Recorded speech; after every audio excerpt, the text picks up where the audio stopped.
make the distinction between normal fluctuations in foreign exchange rates, which has been going on since the mid-1970s, and a currency war. The difference is what I would call a normal fluctuation. Yeah, currencies change value relative to each other, and you do have some volatility driven by fundamental forces. And those could be things like changes in comparative advantage, demographics, technology, natural resource discoveries, etc. So there are good reasons for currencies to change value. Currency wars are different. That's when it's a matter of intentional policy, not a matter of fundamental factors, but a matter of intervention by a central bank, usually in the form of lowering interest rates, but also quantitative easing to cheapen the currency. And one big misunderstanding, people assume that a country wants to cheapen its currency to promote exports. That's not the main reason they do it. That might be a byproduct. The reason they do it is to import inflation in the form of higher import prices.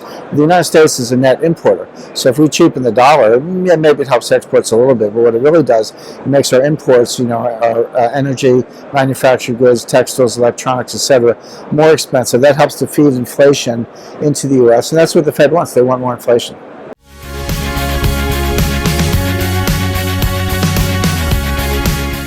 Of course, the price of mining stocks is driven by a number of factors, but a large part of it is the price of the underlying metal. Of course, you have cost of production, quality management, and other factors, but it is obviously tied to metal to some extent. I'm more of an expert on the metal itself than the miners, but as for the metal, people say, gold's down 30% since the peak, but it's been up 600% since the lows in the late 90s. Gold's very volatile, obviously. The way I think about it is gold is actually a constant store of value. It's what I call the numeraire. It's the way I measure other things. So when people say gold is up or down, I say, well, no, gold's constant. The dollar is up or down. So when people say gold is down, I really view that as a stronger dollar.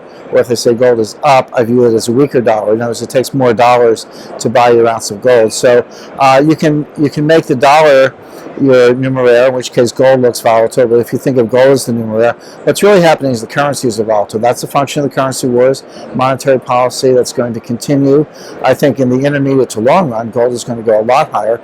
You really only have to ask yourself one question. Over the next 5 years, is the dollar going to get stronger or weaker? If you think it's going to get weaker, and I do, then gold's going to go up.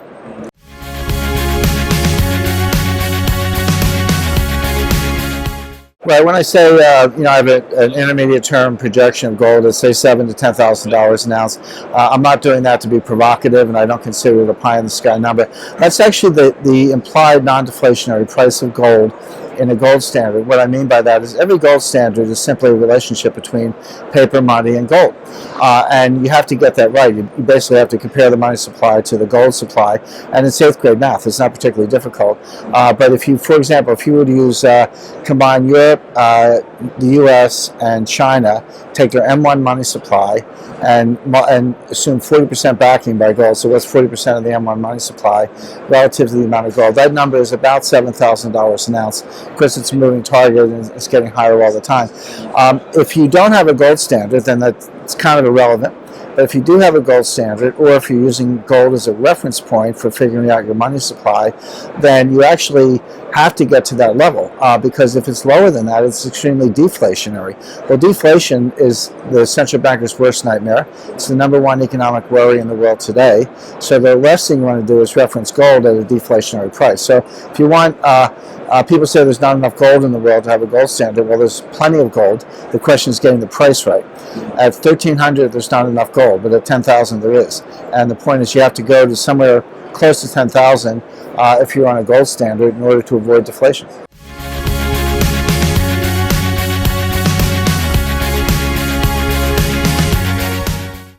Well, Minds and Money is a great venue. I enjoy it very much for a number of reasons. #1, they have a very large turnout. I speak at conferences all over the world, and I enjoy all of them, but this is one of the largest audiences you'll meet, with the largest number of participants, both in terms of exhibitions and attendees at the various events. So I like that. People here from all over the world, so it's not a local event, it's a global event. And, I'm invited as a keynote speaker, which I very much enjoy doing, but I also get to talk to a lot of people.